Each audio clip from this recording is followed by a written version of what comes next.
Hi dear students, तो हम discuss कर रहे थे जैकबोर्ड के क्वेश्चन। चैप्टर फर्स्ट का फर्स्ट लेक्चर मैंने अपलोड किया था और उसमें 12 क्वेश्चन डिस्कस किए थे और इस लेक्चर में हम 13 क्वेश्चन के साथ कंटिन्यू कर रहे हैं। ठीक है, तो आपके लिए भी बता दूं मैं कि आपको फॉलो कैसे करना है इसको। ऐसा नहीं कि क्वेश्चन को आपने बस मैंने इसको टिक मारा, कुछ भी टिक मारा और आगे बढ़ गया, हो गया। आप इससे जो भी इंफॉर्मेशन भी लिख सकते हैं ना अपनी नोटबुक में, electric field due to electric dipole, तो आप लिखिए इलेक्ट्रिक फील्ड, शॉर्ट में लिखिए ड्यू टू इलेक्ट्रिक डाइपोल।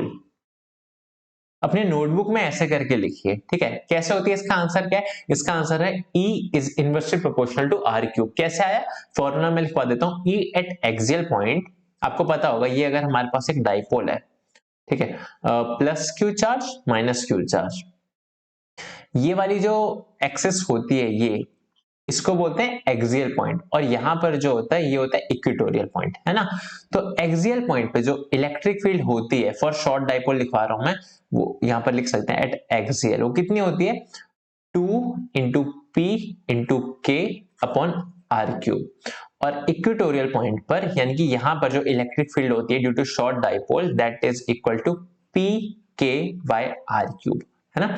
तो ये इंफॉर्मेशन आपको लिखना जरूरी है, क्योंकि जैसा मैंने आपको बताया कि जरूरी नहीं कि एग्जाम में यही क्वेश्चन है, इसके अलावा इसमें से भी कुछ भी उठ के आ सकता है ना। तो आपको नॉलेज जो कुछ भी गैदर आप कर सकते हैं वो लिखना जरूरी है। ठीक है, तो इस क्वेश्चन का आंसर हो गया E is inversely proportional to R cube. Next question को देखते हैं। The electric field E due to infinitely long charged cylindrical conductor varies with distance s। अच्छा, 14 क्वेश्चन में कह रहा है सिलेंड्रिकल कंडक्टर है, वायर है, लेट सपोज, या कंडक्टर है हमारे पास, कंडक्टिंग वायर, उसकी वजह से इलेक्ट्रिक फील्ड कैसे वैरी करती है? तो उसकी वजह से जो करती है वो है इनवर्सली प्रोपोर्शनल टू आर, ऐसे करती है। ठीक है, अगेन इसके पीछे क्या कॉन्सेप्ट है मैं आपको ये बताना चाहता हूँ कि अगर आप फेमिलियर नहीं है कि ये सब चीजें आई कहां से, तो आप इस चैनल में जाके चैप्टर 1 देख सकते हैं। ठीक है, चैप्टर 1 को आप पहले पूरा कीजिए, उसको थोड़े लंबे फॉर्मेट में पढ़ा है मैंने, 26 अराउंड लेक्चर है, उसको देखिए, उसके बाद आप इन क्वेश्चन को अटेम्प्ट कीजिए। तो आई गेस इस वीडियो की आपको नीड भी नहीं पड़ेगी, क्योंकि सारी चीज मैंने वहां पर पढ़ा रखी है। ठीक है, तो उस लेक्चर सीरीज को देखिए, और आगे के चैप्टर भी अगर आप देखना चाहते हैं, अगर आपने प्रिपरेशन ऐसा है कि आप बहुत ज्यादा कॉन्फिडेंट नहीं है, तो मैं एक कोर्स अलग से बढ़ा भी रहा हूँ पेड क्लासेस में, तो आप चाहे तो ज्वाइन हो सकते हैं उसमें। मैं पूरा कोर्स उसमें करा रहा हूँ। ठीक है, तो अगर आपके पास अभी 1 मंथ पहले आप ये वीडियो देख रहे हैं तो आप उसको देख सकते हैं, उसमें सारी चीज है, मतलब पूरा chapter A to Z, derivation, definition, सारी चीज मैंने उसमें बताई है। ठीक है, तो फिलहाल वापस क्वेश्चन पे आते हैं। 15 क्वेश्चन देखते हैं। The electric potential due to electric dipole at the point lies on bisector of its axis is. तो अगेन वैसा क्वेश्चन आ गया कि एक डाइपोल है हमारे पास, ये है प्लस क्यू, ये है माइनस क्यू। ठीक है, अब क्या कह रहा है यहां पर कि at point lies on bisector of axis. अब एक्सिस के बाइसेक्टर पे, यानी कि यहां पर किसी पॉइंट पर इलेक्ट्रिक पोटेंशियल कितना होगा, तो ये भी मैंने थ्योरी में अच्छे से बता रखा है। यहां पर जो पोटेंशियल होगा आपका 0 के इक्वल होगा। ठीक है, तो आप कैसे लिखेंगे इसको? इलेक्ट्रिक पोटेंशियल, वन सेकेंड, इसको मैं रफ कर देता हूं। इलेक्ट्रिक पोटेंशियल एट बाइसेक्टर या फिर एट एक्सिस ऑन बाइसेक्टर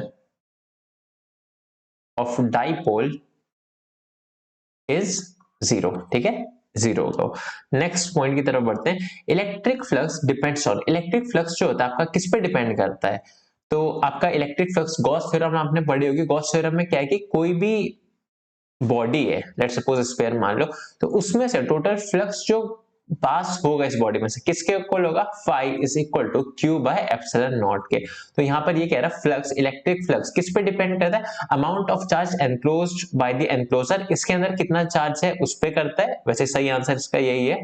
दूसरा है शेप ऑफ एनक्लोजर, नहीं, शेप पे नहीं करता, ना ही उसके साइज पे करता, साइज पे भी नहीं करता, ऑल ऑफ द अबव भी नहीं होगा। तो इसका आंसर है amount of charge enclose by enclosure. ठीक है, शेप पे कैसे, इसकी जगह आप क्यूबॉइड भी ले लें या क्यूबिकल कुछ भी ले लें, तो आपका फ्लक्स का जो फॉर्मूला है वो क्यू बाय एप्सिलॉन नॉट होने वाला है। तो यहां पर अगेन मैं आपको बताना चाहूंगा, तो electric flux depends on, answer इसका ये जरूर सही हो गया। तो अब आप इसको मत कीजिए बस, इसमें फॉर्मूला भी इसको देखिए, फॉर्मूला भी लिखिए इस पॉइंट में 16 पॉइंट।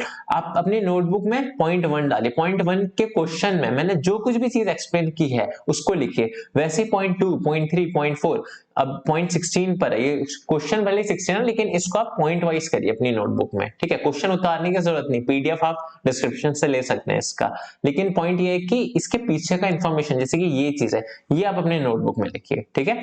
तो Coulombian force is a central force, electric force, both A and B, none of this. Coulombian force जो होता है हमारा सेंट्रल फोर्स भी होता है, इलेक्ट्रिक फोर्स भी होता है, ठीक है। तो सेंट्रल फोर्स क्या होता है, वो फोर्स जो जिसका ओरिजिन किसी सेंटर से आ रहा हो। लेट्स सपोज यहाँ पर आपका एक चार्ज है, तो ये चार्ज की इलेक्ट्रिक फील्ड कैसे होती है, आप देखेंगे चारों दिशा में इलेक्ट्रिक फील्ड प्रोड्यूस करता है ये। तो चार्ज इसका कहाँ है, सेंटर पे है। तो अगर कोई पार्टिकल आप लाएंगे यहाँ पर, तो उस पे जो फोर्स लगेगा वो ऐसा होगा ना कि सेंटर की तरफ होगा, और वो किस पे भी डिपेंड करेगा, डिस्टेंस पे भी डिपेंड करेगा, कि डिस्टेंस कितना उस पर भी डिपेंड करेगा। तो उसको ही बोलते हैं सेंट्रल फोर्स। तो सेंट्रल फोर्स और इलेक्ट्रिक फोर्स, तो दोनों, तो सी है इसका right option, both A and B. Next question की तरफ बढ़ते हैं। Charge A and B attract each other. तो देखिए ये क्वेश्चन क्या कह रहा है, चार्ज ए और बी अट्रैक्ट करता है एक दूसरे को। अच्छा, इस तरह के क्वेश्चन आपको कैसे करना है पता है, आप कुछ मान लीजिए ए और बी को, फिर से देखिए charges A and B attract each other. तो मान लीजिए ए आपका, ए और बी दो तरह के चार्ज है, वो दोनों अट्रैक्ट करते हैं। अगर ये दोनों अट्रैक्ट करे तो जाहिर सी बात है दोनों का नेचर अलग होगा। तो ए को आप मान लीजिए पॉजिटिव और बी को मान लीजिए नेगेटिव। अब बात ये कि आपने जो ये माना, अब आप इसको चेंज मत कीजिएगा, आप इसको भी नेगेटिव मान सकते हैं, इसको नेगेटिव या इसको पॉजिटिव मान सकते हैं, लेकिन एक बार मानिए फिर उसको चेंज मत कीजिए, ठीक है। लेट सपोज हमने इसको नेगेटिव, इसको पॉजिटिव माना। Charges A and B attract each other, तो ये अट्रैक्ट करेंगे, हमने क्यों माना ये समझ आया आपको, क्योंकि ये दोनों अट्रैक्ट करेंगे आपस में, अट्रैक्ट करेंगे। प्लस प्लस नहीं मान सकता था ना, क्योंकि तब तो रिपेल करते। तो charges B and C attract each other. अब ये बाद में कह रहे हैं चार्ज बी और सी अट्रैक्ट करेगा एक दूसरे को, तो यहां पर बी और सी क्या करेंगे, अट्रैक्ट करेंगे। तो बी तो हमने पहले ही मान रखा था कि यहाँ पर पॉजिटिव है, तो बी अगर सी के साथ रिपेल, बी अगर सी से अट्रैक्ट हो रहा है, तो जाहिर सी बात है सी क्या होना चाहिए, सी नेगेटिव होना चाहिए, पॉजिटिव होना चाहिए, क्योंकि ये अट्रैक्ट कर रहे हैं। यहाँ पर लिखा है ना क्वेश्चन में, attract each other, I mean C attract each other, तो ये भी नेगेटिव होना चाहिए। तो आपने देखा ए नेगेटिव है, बी पॉजिटिव है और सी भी नेगेटिव है। तो कह रहे हैं देन ए एंड सी, ए और सी क्या करेंगे आपस में, ए और सी क्या करेंगे, अट्रैक्ट करेंगे, रिपेल करेंगे। ए के ऊपर है नेगेटिव चार्ज, सी के ऊपर है नेगेटिव चार्ज, तो ये दोनों आपस में रिपेल करेंगे। तो इसका राइट आंसर हो गया will repel each other, B इसका राइट ऑप्शन हो गया, ठीक है। तो नेक्स्ट क्वेश्चन की तरफ बढ़ते हैं। यस, ये क्वेश्चन कह रहा है आपका electrostatic field is, electrostatic field आपकी कंजर्वेटिव फील्ड होती है, ठीक है। थ्योरी में मैंने पूरा एक्सप्लेन कर रखा है, आप चैप्टर देख सकते हैं। तो इसका राइट ऑप्शन हो गया इलेक्ट्रिक फील्ड इज कंजर्वेटिव। तो आप लिख सकते हैं इलेक्ट्रिक फील्ड अपने नोटबुक में इज कंजर्वेटिव। ये लिखना जरूरी है बच्चों, बस इसको फिल्म की तरह, मूवी की तरह आप देखोगे तो ये नंबर भी फिर मूवी की तरह आएंगे, ठीक है।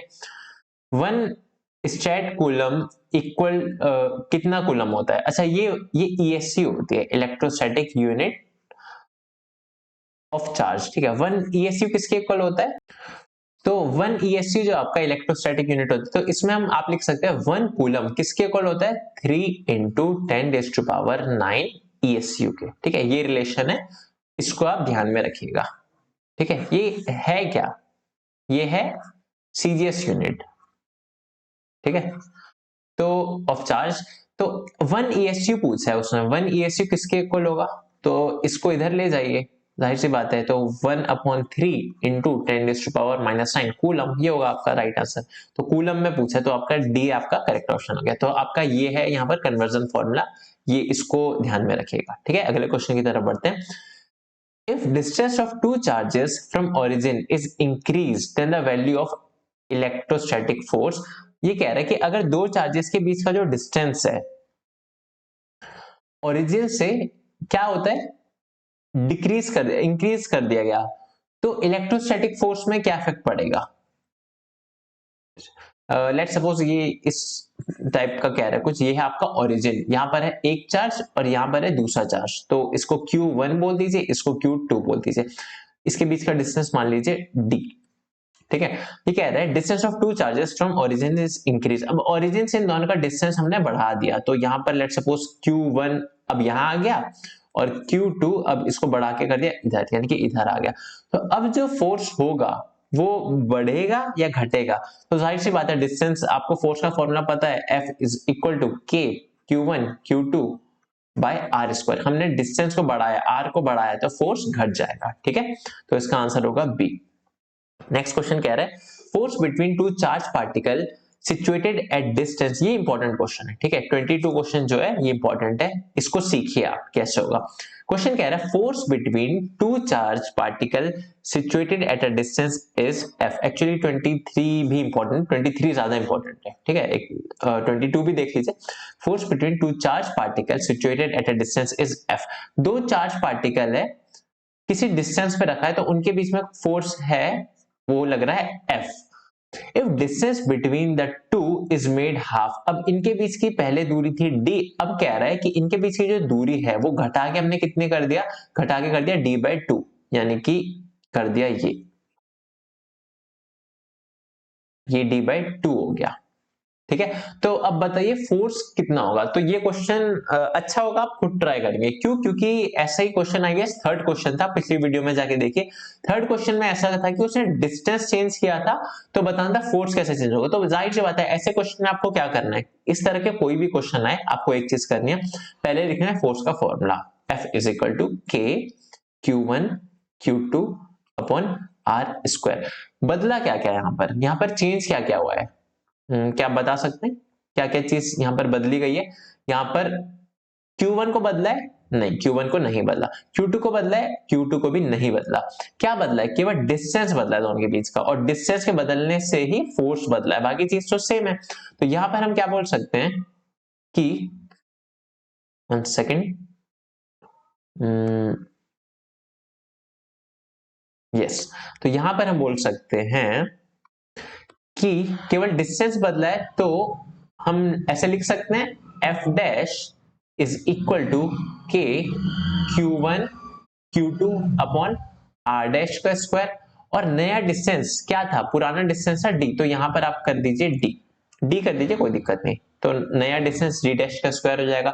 तो अब नया डिस्टेंस कितना है? D/2 है, तो यहां पर आप क्या लिखेंगे? K Q1 Q2 अपॉन, तो F डैश लिख रहे हैं हम यहाँ पर, F डैश किसके इक्वल हो जाएगा?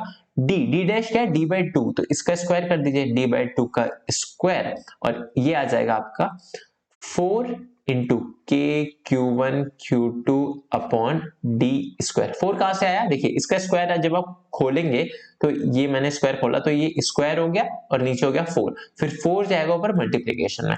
अब जो ये वाली क्वांटिटी है, ये वाली, ये आप देख पा रहे होंगे, ये वाली क्वांटिटी किसके इक्वल है? ये वाली क्वांटिटी है फोर्स के इक्वल, राइट? इस वाले फोर्स के इक्वल है, इसके इक्वल है, तो इसकी भी जगह हम लिख देते हैं। 1 सेकेंड, मेरे को फिर इसका कलर चेंज करने दीजिए।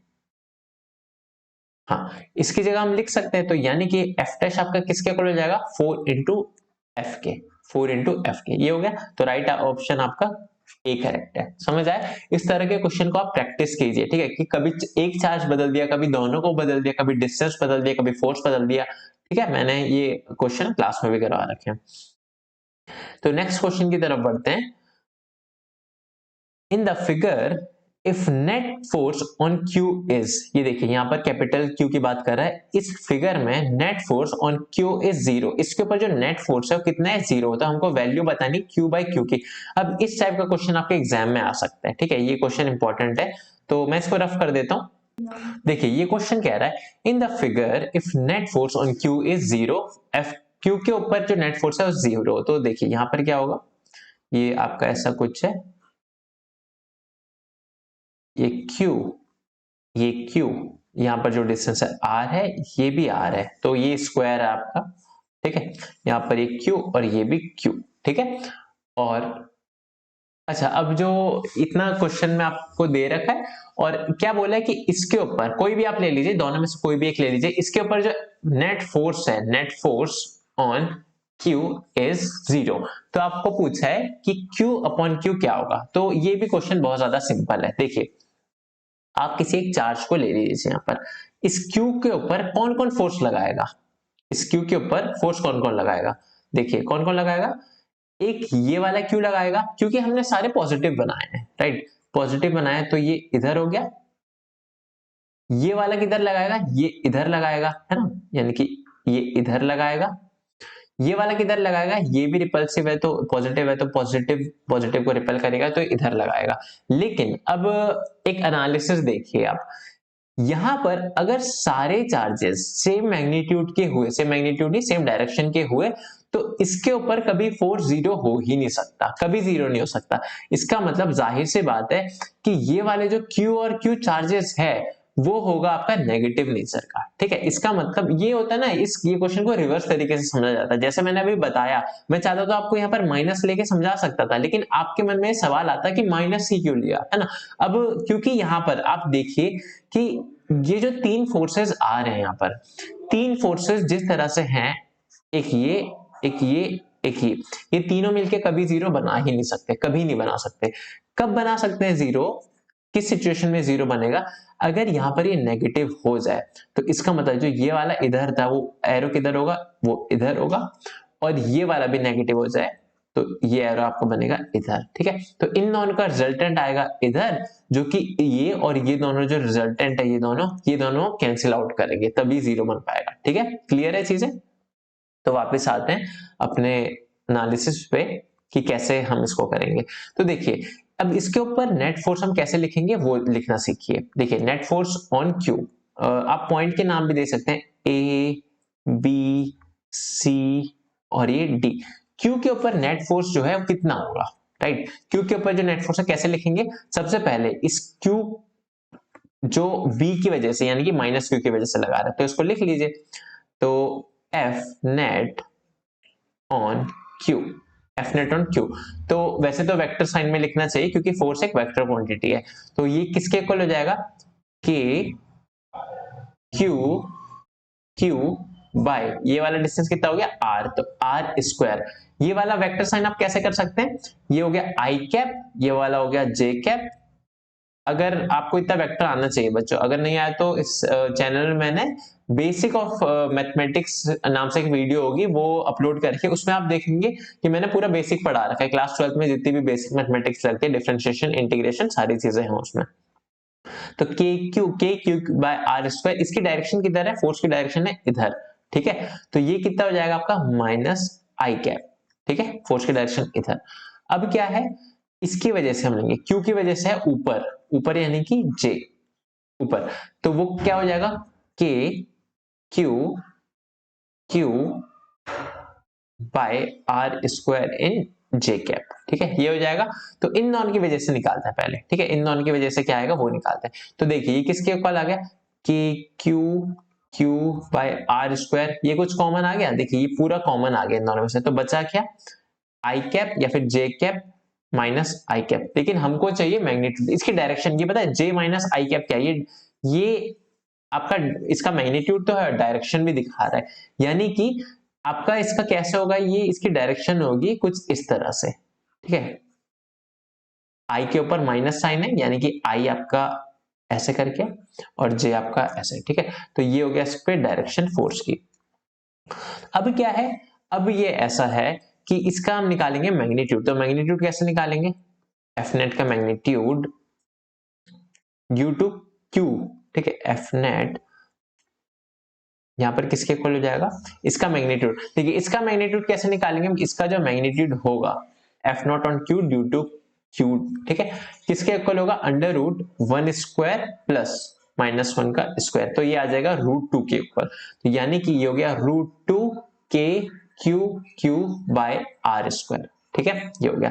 अब क्या है, अब ऐसा है कि ये वाला किसकी वजह से आया, इन दोनों की वजह से आया, अब हमको निकालना है इसकी वजह से, तो इस वाले क्यू की वजह से इस वाले क्यू में कितना फोर्स लग रहा है, अब इसके नीचे लिखिएगा, मैं यहां लिख रहा हूं, बार-बार मेरे को ऊपर करना पड़ेगा वरना, वो होगा F on Q due to Q will be equal to, देखिए K Q1 क्या है आपका, Q1 और Q2 ये भी Q है तो Q स्क्वायर लिख देते हैं सीधा अपॉन R। अब यहाँ का डिस्टेंस कितना है, ये चीज आपको पता रहनी चाहिए बच्चों कि ये अगर R है, अच्छा आपको, हाँ ये भी R है, तो ये कितना हो जाएगा r√2, पाइथागोरस थ्योरम से आप इजीली कर सकते हैं, तो ये हो जाएगा r√2 का होल स्क्वायर। ठीक है, तो ये किसके इक्वल हो जाएगा, kq² अपॉन r² इंटू 2, ये हो गया।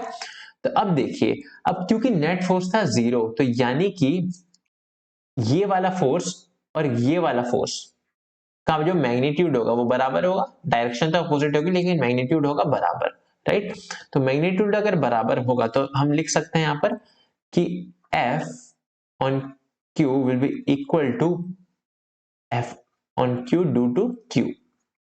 तो यहां पर क्या आ जाएगा, √2 k q q by r² will be equal to, ऊपर जो हमने निकाली थी value, kq r² upon 2r²। तो यहां पर इसको लिखेंगे k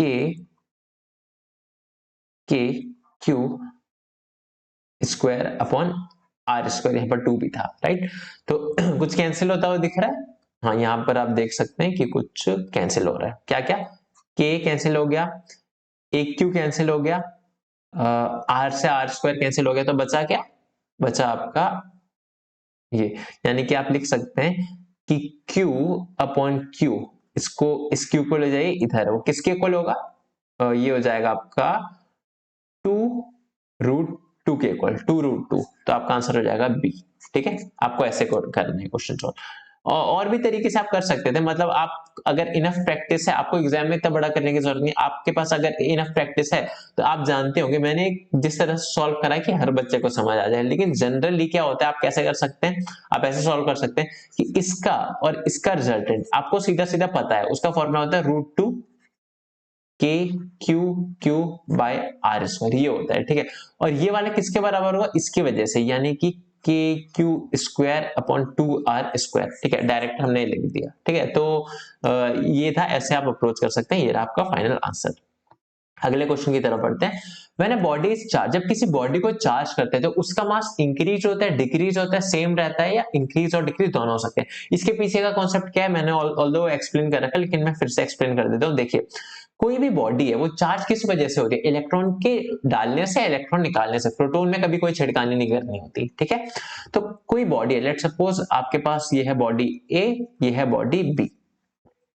आपने क्या किया, ए से इलेक्ट्रॉन्स निकाल के बॉडी बी में डाल दिया। अब इलेक्ट्रॉन आपने ए से निकाले तो जाहिर सी बात है, इलेक्ट्रॉन जब निकले हो तो उनके साथ कुछ और भी निकला होगा, इलेक्ट्रॉन का मास भी निकला होगा, है ना।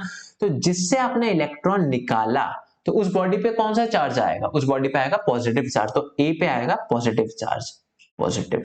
ठीक है, तो इलेक्ट्रॉन निकाला तो इसका मास बढ़ा या घटा, इस बॉडी ए का मास थोड़ा सा घटा होगा, लेकिन घटेगा। यहाँ पर इलेक्ट्रॉन आपने निकाले तो ए का मास घट जाएगा, तो मास ऑफ ए डिक्रीज है। बी की बात करते हैं, लेकिन बी में क्या हुआ, बी में आपने इलेक्ट्रॉन डाल दिया, यानी चार्ज पॉजिटिव है नेगेटिव, बी पे आया नेगेटिव चार्ज। लेकिन इलेक्ट्रॉन क्योंकि बॉडी में एक्चुअली दिख नहीं रहा होगा ना यहाँ पर, इलेक्ट्रॉन क्योंकि यहाँ पर बॉडी बी में नेगेटिव चार्ज है, इलेक्ट्रॉन बॉडी बी में आए तो अपने साथ क्या लेके आएंगे, मास लेके आएंगे। तो मास जैसे लाए तो उसका क्या हुआ, मास इंक्रीज किया बॉडी का। ठीक है, बॉडी का मास इंक्रीज किया। तो यहाँ पर हम यानी क्या बोल सकते हैं, किसी बॉडी को चार्ज किया तो उसका मास बढ़ेगा या घटेगा। दोनों में से कोई आंसर हम स्पेसिफिक नहीं बोल सकते कि यहाँ पर बढ़ेगा या घटेगा। यहां पर आप देखेंगे कि बॉडी ए का मास घटा, बॉडी बी का मास बढ़ा। ठीक है, तो यहां पर हम क्या बोलेंगे, में इंक्रीज और डिक्रीज, घट भी सकता है या बढ़ भी सकता है। तो आपका ऑप्शन डी करेक्ट होगा यहां पर। ठीक है, नेक्स्ट क्वेश्चन की तरफ बढ़ते हैं।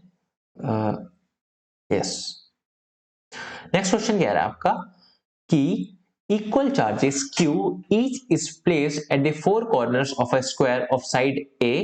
If the modulus of force acting on any of charge is this, then the value of k is। देखो क्या कह रहा है, क्वेश्चन कह रहा है, मैं इसको रफ कर लेता हूं 1 सेकंड। देखिए ये क्वेश्चन क्या कह रहा है, each charges q is equal charges q each is placed at the four corners of square। तो देखिए ये है आपके पास स्क्वायर, ठीक है, ये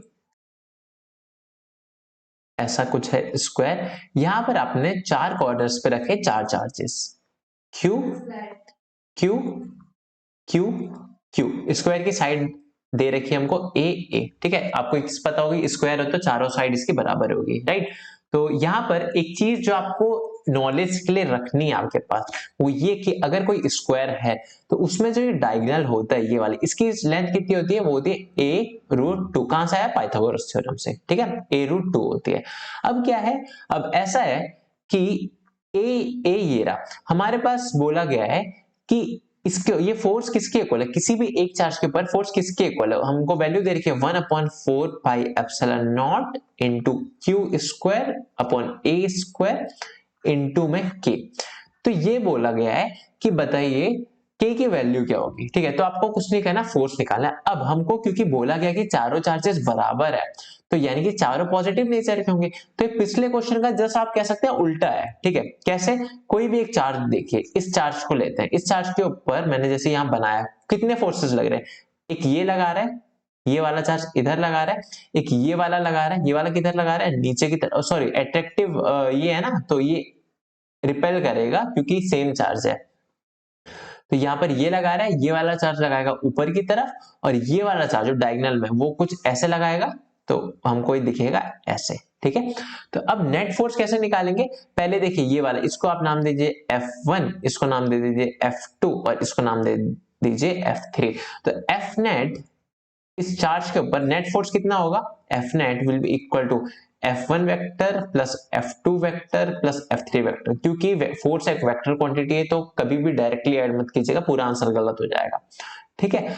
तो अब F1 निकालते हैं हम, F1 किसके इक्वल होगा, F1 होगा यानी कि ये K Q square upon A square, कहां से आया, फॉर्मूला पता है ना आपको, के Q1 Q2 by R square. तो Q1 Q2 तो सेम है ना, इसलिए क्यू स्क्वायर लिख दिया, और आर स्क्वायर कहां से आया, ए स्क्वायर। तो ये हो जाएगा, F2 कितना हो जाएगा, F2 भी हो जाएगा आपका के Q square upon A square. F3 ये वाला कितना होगा, ये वाला देखिए, F3 कितना होगा, F3 होगा के क्यू स्क्वायर अपॉन डिस्टेंस कितना है, डिस्टेंस है a√2, तो a√2 इसका स्क्वायर, तो ये किसके इक्वल हो जाएगा, K Q square upon A square into 2, ठीक है, या फिर 2 स्क्वायर। अब एक चीज आपको पता है, F1 और F2 ये देखिए, कभी भी दो फोर्सेस ऐसे हैं आपके पास, इक्वल फोर्सेस की बात कर रहा हूं मैं, कभी इक्वल फोर्सेस ऐसे लग रहे होते हैं ना आपके, तो उनका रिजल्टेंट एकदम बीचों बीच लगता है, और उसकी वैल्यू होती है √2 इंटू कोई भी एक फोर्स, ठीक है, क्योंकि दोनों फोर्सेस बराबर है, तो √2 इंटू ये वाला फोर्स, तो कितना हो जाएगा ये, तो नेट फोर्स अब हम लिखेंगे, net force F net is equal to √2 into K Q square upon A square. ये तो हो गया ये वाला इस डायरेक्शन में F1 और F2 का, और साथ में F3 भी करेंगे इसमें डायरेक्टली ऐड, तो प्लस के क्यू स्क्वायर अपॉन a√2 इसका स्क्वायर, मतलब कि डायरेक्टली ये, यानी कि 2a स्क्वायर। तो इसको जब ऐड करेंगे तो क्या आ जाएगा, कुछ कॉमन आ रहा है, के की वैल्यू आप लिख देते हैं 1/4 pi epsilon not into Q square upon A square. ये के की वैल्यू लिख दी, दिख नहीं रहा होगा, आई एम सॉरी, ठीक है, तो इसको कर दीजिए 1/4 pi epsilon not Q square upon A square into क्या बचा यहाँ पर, √2 प्लस हाफ। ये आपको समझ आया कैसा आया, ये √2 यहां से कॉमन आया, और मतलब कि के Q square upon A square में √2 यहां से बचा और हाफ बचा यहां से, ठीक है, तो ये ऐड हो गया। तो हमको क्वेश्चन में क्या दे रखा था, क्वेश्चन में दे रखा था ये वाली वैल्यू इसके इक्वल है, तो के की वैल्यू किसके बराबर हो जाएगी, के की वैल्यू जाहिर सी बात है इसके इक्वल हो जाएगी, है ना। तो ऑप्शन मैच कर रहा है, हाँ ऑप्शन सी इसमें मैच कर रहा है, समझ आया, ऑप्शन सी इसमें मैच कर रहा है, तो C option is correct. Next question है, which of the laws gives the force between the charges at rest। Charge अगर रेस्ट में हो तो उसके बीच में कुछ फोर्स लगता है, तो ये लॉ किसने दिया था, तो कूलर्स लॉ था हमारा, सिंपल, ठीक है। नेक्स्ट क्वेश्चन की तरफ बढ़ते हैं। An electric dipole of moment P will experience a maximum torque in a uniform electric field E when the angle between। अच्छा, टॉर्क का जो फॉर्मूला होता है, अगेन मैं बच्चों आपको बताऊं कि ये सारी चीज मैंने एक्सप्लेन कर रखी है थ्योरी में, तो यूट्यूब में ही आप जाके देखिएगा, फर्स्ट चैप्टर मैंने पूरा एक्सप्लेन कर रखा है। वो ऑल्दो लंबा है, मैं आपको इन्फॉर्मेशन के लिए बता रहा हूँ कि वो ऑल्दो लंबा है, लेकिन फर्स्ट चैप्टर मैंने ज्यादा ही डिटेल में करा है, इसलिए आपको लंबा लगेगा, ठीक है। बाकी के चैप्टर जो है मैंने बहुत कम टाइम में करा रखे हैं। आप 2 घंटे में एक चैप्टर अच्छे से फिनिश कर सकते हैं, 2 से 3 घंटे में, up to your board level, ठीक है। तो डेरिवेशन, डेफिनेशन, सारी चीज उसमें कवर कर रखी है मैंने, तो आप चाहे तो उसको अवेल भी कर सकते हैं। तो यहाँ पर टॉर्क का फॉर्मूला हो जाएगा आपका, किसके इक्वल होता है, P क्रॉस E के इक्वल, ठीक है। तो इसको जब आप खोलेंगे तो ये आ जाएगा PE साइन थीटा। तो कह रहे हैं कि टॉर्क मैक्सिमम कब होगा। देखिए P और E तो आपको दे रखा है क्वेश्चन में, P और E की तो वैल्यू दे रखा है, इन द सेंस की वैल्यू फिक्स्ड है। तो टॉर्क ये मैक्सिमम कब होगा, जब साइन थीटा मैक्सिमम होगा।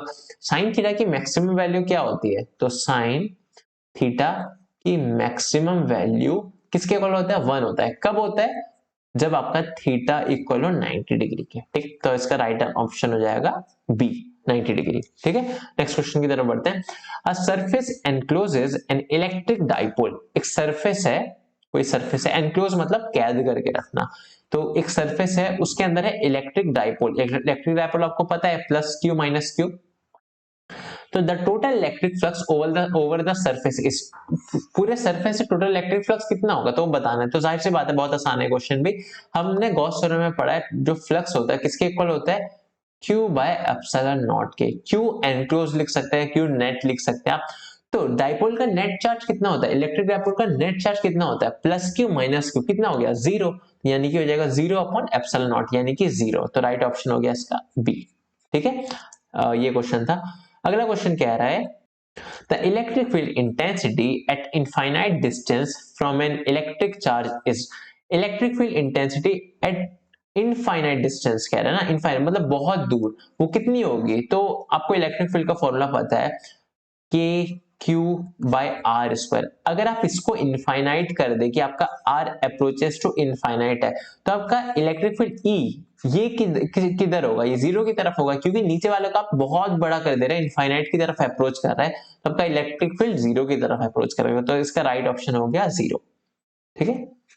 नेक्स्ट क्वेश्चन की तरफ बढ़ते हैं। The SI unit of electric flux is, ये मैंने आपको पिछले क्वेश्चन में भी करा रखा है, पिछले वीडियो में, कि एसआई यूनिट इलेक्ट्रिक फ्लक्स की क्या होगी। तो इसका राइट ऑप्शन होगा न्यूटन मीटर स्क्वायर पर कूलम स्क्वायर, ठीक है, ये होगा। इसकी दूसरी ऐसा यूनिट भी होती है, तो आपको ये मैंने पिछले वीडियो में बता रखी थी, ठीक है। तो unit of surface charge density is, surface charge density की यूनिट क्या होती है, तो सरफेस चार्ज डेंसिटी की यूनिट होती है हमारी कूलम पर मीटर स्क्वायर। पर यहां पर मैं आपको बता देता हूं कि अगर चार्ज डेंसिटी है तो आपका 3 तरह का होता है basically, linear charge density, linear charge density, lambda से डिनोट करते हैं, वो किसके इक्वल होता है, वो होता है चार्ज अपॉन लेंथ। तो उसकी लेंथ, उसकी ऐसा यूनिट होती है कूलम पर मीटर। सरफेस चार्ज डेंसिटी बोला जाए तो सरफेस चार्ज डेंसिटी, तो वो किसके इक्वल होता है, किससे डिनोट करते हैं उसको, सिग्मा से डिनोट करते हैं उसको। वो किसके इक्वल होता है, क्यू अपॉन एरिया, ठीक है, एरिया, उसकी ऐसा यूनिट होती है कूलम पर मीटर स्क्वायर। और वॉल्यूम चार्ज डेंसिटी आपकी तीसरे तरह की होती है, वॉल्यूम चार्ज डेंसिटी, उसको रो से डिनोट करते हैं, वो होता है चार्ज अपॉन में वॉल्यूम, राइट। तो वो किसके, उसकी ऐसा यूनिट क्या होती है, कूलम पर मीटर क्यूब। तो यहां पर हमको क्या पूछा गया है, ये आप लिख लीजिए, मतलब मैं हवा में नहीं लिखवा रहा, ये इंपॉर्टेंट है एग्जाम में, यहाँ पर ये आया, एग्जाम में कुछ और भी आ सकता है, तो ये सारी चीजें लिखिए इसको। तो यहाँ पर हमको बोला सरफेस डेंसिटी ऑफ चार्ज, तो इसका जाहिर सी बात है कूलम पर मीटर स्क्वायर हो जाएगा, ठीक है, कूलम पर मीटर स्क्वायर। अगर वॉल्यूम पूछता तो कूलम पर metre square, right. Next question है, if an earth conductor is brought near an insulating conductor, then capacity of insulated conductor। तो ये क्वेश्चन कह रहा है, अगर किसी अर्थ कंडक्टर को किसी इंसुलेटेड कंडक्टर के पास लाएंगे तो उसकी कैपेसिटी हमारी इंक्रीज करती है, ठीक है। तो ये मैंने नेक्स्ट चैप्टर में बता रखा है, तो actually next question next chapter का क्वेश्चन है। नेक्स्ट क्वेश्चन कह रहा है, minimum number of capacitors of 2 microfarad each required to obtain a capacitance of 5 microfarad will be. कितने कम से कम कैपेसिटर्स लगेंगे जिनकी वैल्यू है 2 माइक्रोफैराड के, जो रिजल्टेंट दे सके 5 माइक्रोफैराड का। तो यहाँ हमको ये भी एक्चुअली नेक्स्ट क्वेश्चन का है, नेक्स्ट चैप्टर का क्वेश्चन है, फिर भी मैं इसको करा देता हूँ। कि देखिए कम से कम कितने कैपेसिटर लगेंगे। तो यहां पर आपको कैपेसिटर का, नेट कैपेसिटर का सीरीज के लिए फॉर्मूला पता है। सीरीज के लिए क्या फॉर्मूला होता है, 1/c net is equal to 1/c1 plus 1/c2 plus 1/c3 dash dash जितने भी हो उतने। और पैरेलल के लिए किसके इक्वल होता है, C net is equal to C1 plus C2 plus C3। अब देखिए आपके पास 2 माइक्रोफराड के हैं और ये क्वेश्चन कह रहे हैं कि कम से कम कितने लगाएं 2 माइक्रोफराड के जो हमको 5 माइक्रोफराड मिल जाए। तो देखिए आपको एक चीज समझनी होगी कि अगर आप पैरेलल में लगा देंगे तो ये जुड़ के, अगर आप दो को पैरेलल में लगा देते हैं कि एक ये रहा और दूसरा ये रहा, तो ये कितना हो गया, 4 हो गया। 4 और 4 आई मीन ये 2 और 2 मिलके बनाएंगे 4। ठीक है, कैसे बनाएंगे, इस फॉर्मूले से। ठीक है, ये बनाएंगे 4। ठीक है, 4 आपने बना लिया। अब 4 से 5 आपको जाना है तो क्या करना पड़ेगा, अब आप इसको अगर सीरीज में कर देंगे, मतलब कि ऐसा होगा कि सीरीज में यानी कि आपको इसमें जोड़ना पड़ेगा एक, ऐसा कुछ करना पड़ेगा कि 4 से 5 बनाने के लिए एक और जुड़ जाए। तो एक जोड़ने के लिए क्या करेंगे, ऐसा तो अब कोई तरीका नहीं है कि एक जोड़ने के लिए क्या करें।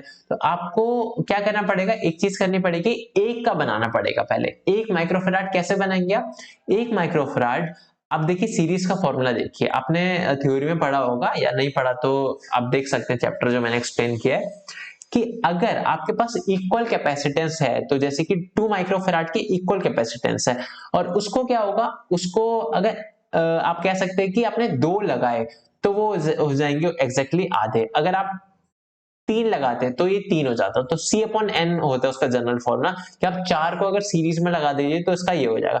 तो आपको एक चाहिए तो आप कितने लगाएंगे कि एक मिल जाए, तो 2 लगाएंगे, है ना। तो 2 लगाया आपने यहाँ पर, तभी ये मिल गया माइक्रोफराड, 1 माइक्रोफराड।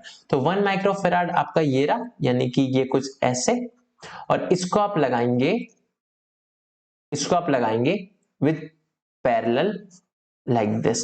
तो टोटल आपको कितने की जरूरत पड़ी, टोटल यहाँ पर पड़ी 4 की जरूरत। तो आपका राइट ऑप्शन हो जाएगा ऑप्शन ए। ठीक है, नेक्स्ट क्वेश्चन की तरफ बढ़ते हैं। If a proton is brought near another proton, किसी प्रोटॉन को लाया गया दूसरे प्रोटॉन के पास, then its potential energy will increases, उसकी इंक्रीज करेगी। ठीक है, फॉर्मूला क्योंकि हमारा मैंने सारी चीज बता रखी है, ये क्वेश्चन एक्चुअली सेकंड चैप्टर का है। ठीक है, यहाँ पर आ गया, पर यहाँ पर आपका आंसर है इंक्रीज करेगी। आप इसको मैथमेटिकली की जगह आप लॉजिकली भी समझ सकते हैं कि एक प्रोटॉन है और आप दूसरा प्रोटॉन यहाँ पर लाए, तो दोनों रिपेल करेंगे, है ना, बहुत ज्यादा रिपेल करेंगे। तो रिपेल करेंगे तो इनकी पोटेंशियल एनर्जी बहुत बढ़ जाएगी। पोटेंशियल एनर्जी कम होना मतलब स्टेबिलिटी की तरफ जाना, पोटेंशियल एनर्जी बढ़ना मतलब कम स्टेबल होना। तो आप देखेंगे बहुत ज्यादा ही धक्का लगाएंगे। ठीक है, तो पोटेंशियल एनर्जी इंक्रीज हो जाएगी। नेक्स्ट क्वेश्चन देखते हैं। The intensity of electric field at any point on the surface of charge conductor is, हमसे कह रहा है कि intensity of electric field at any point on surface, कोई आपके पास surface है, यहाँ पर electric field आपको पता है कि ऐसे कुछ इस तरह से, let's suppose ऐसे, तो कह रहे हैं कि इलेक्ट्रिक फील्ड इस सरफेस के साथ किस एंगल पे होगी। तो ये चीज मैंने आपको थ्योरी में बता रखी, ये हमेशा होगी 90 डिग्री पे। ठीक है, हमेशा 90 डिग्री पे होगी। राइट, तो इसका राइट ऑप्शन हो जाएगा परपेंडिकुलर टू द सरफेस। तो बी इसका राइट ऑप्शन है। ठीक है, तो आप लिख सकते हैं नोटबुक में अपने कि electric field is always perpendicular to the surface. ठीक है, परपेंडिकुलर होगा सरफेस पे। ठीक है, तो आज के लिए इतना ही करते हैं। नेक्स्ट अब आगे क्वेश्चन हम नेक्स्ट वीडियो में करेंगे। ठीक है, आपका काम इतना है कि जो भी हमने किया इनको आप ढंग से प्रैक्टिस कीजिए, बार बार इनको देखिए, रिवाइज करते रहिए, क्योंकि एक बार देख के भूल जाएंगे तो आप फिर ज्यादा फायदा नहीं है वीडियोस देखने का। ठीक है, पीडीएफ आपको डिस्क्रिप्शन बॉक्स में मिल जाएगा। तो आज का इतना करते हैं, नेक्स्ट वीडियो में हम आगे क्वेश्चन करेंगे। ठीक है, तो आज के लिए इतना करते हैं, ये हमारे आगे क्वेश्चन है, इनको हम ट्राई करेंगे। Okay, so that's it. Thank you so much.